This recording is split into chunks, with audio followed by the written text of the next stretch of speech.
আজি অসমৰ ৰাইজৰ মৰমৰ দল ৰাইজৰ দলৰ 4টা বছৰ অতিক্ৰম কৰিলে। আজি চতুৰ্থ বাৰ্ষিক প্ৰতিষ্ঠা দিৱস। আজি অসমৰ গুৱাহাটীত ৰাইজৰ দলৰ প্ৰতিষ্ঠা দিৱস ইতিমধ্যে উদযাপন কৰিছে আৰু লগতে আমি গোলাঘাট জিলাতো ৰাইজৰ দলৰ আজি প্ৰতিষ্ঠা দিৱসটো আমি অনুষ্ঠিতভাৱে আয়োজন কৰিছোঁ আৰু এই প্ৰতিষ্ঠা দিৱসৰ আৰম্ভণিতে আমাৰ মাজৰ পৰা হেৰাই গ'ল আমাৰ ৰাইজৰ দলৰ এজন প্ৰতিষ্ঠাপক, আমাৰ সকলোৰে শ্ৰদ্ধাৰ হিৰণ্য বৰপাত্ৰ গোহাঁই ডাঙৰীয়া। তেখেত ৰাইজৰ দলৰ এজন প্ৰতিষ্ঠাপক উপসভাপতি আছিলে আৰু তেখেতৰ লগতে আমাৰ যিসকল বীৰ বীৰংগনে জাতিৰ বাবে প্ৰাণ আহুতি দিলে সকলোৰে আজি আমি স্মৃতি তৰ্পণ কৰা হয় আৰু আমি পতাকা উত্তোলন কৰা হয়।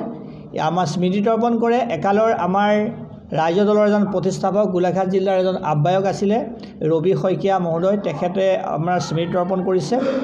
আৰু ইয়াৰ পিছতে আমাৰ ৰাইজৰ দলৰ আমি গোলাঘাট জিলাৰ কোৰ্ট ৰোডত এটা কাৰ্যালয় আৰম্ভ কৰিছোঁ আৰু সেই কাৰ্যালয়টো শুভাৰম্ভ কৰিলে আমাৰ ৰাইজৰ দলৰ কেন্দ্ৰীয় উপসভাপতি জীৱন চন্দ্ৰ বৰা ডাঙৰীয়াই।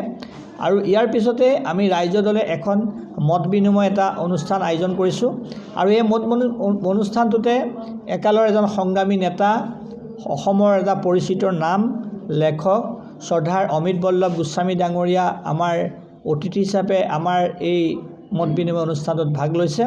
ইয়াৰ উপৰিও নাৰী মুক্তি সংগ্ৰাম সমিতিকে আদি কৰি আমাৰ কৃষক মুক্তি, ছাত্ৰ মুক্তিকে আদি কৰি বিভিন্ন নেতা কৰ্মীসকলেও আমাৰ এই সহযোগিতা আগবঢ়াইছে আৰু ৰাইজে সহযোগিতা আগবঢ়াইছে। আৰু আমি আজিৰ পৰাই গোলাঘাট জিলাত ৰাইজৰ দলটোক ৰাইজৰ মাজলৈ লৈ যাবৰ বাবে আমি বিভিন্ন কাৰ্যসূচী আৰম্ভ কৰিম আৰু কোৰ্ট ৰোডত হোৱা এই কাৰ্যালয়টোৰ পৰাই দেশ আৰু জাতিৰ বাবে গোলাঘাট জিলাখনৰ পৰা আমি আৰম্ভ কৰিম এক ৰাজনৈতিক সংগ্ৰাম, যিখন সংগ্ৰামত অসমৰ মানুহ যে দুখীয়া হৈ নাথাকিব, সকলো দুখীয়া মানুহ ধনী হ'ব, সকলো খেতিয়ক ধনী হ'ব, সকলো শ্ৰমিক ধনী হ'ব, সকলোৰে মুখত হাঁহি ওলাব।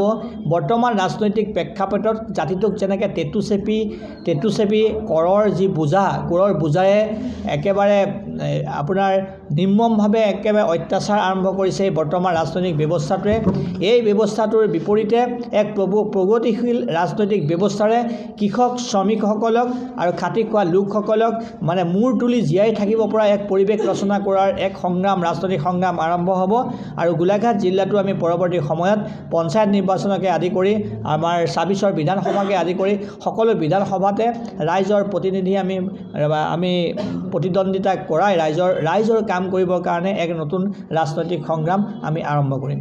যিকোনো খবৰৰ বাবে যোগাযোগ কৰক 7099017330 লগতে 7099017110 নম্বৰত।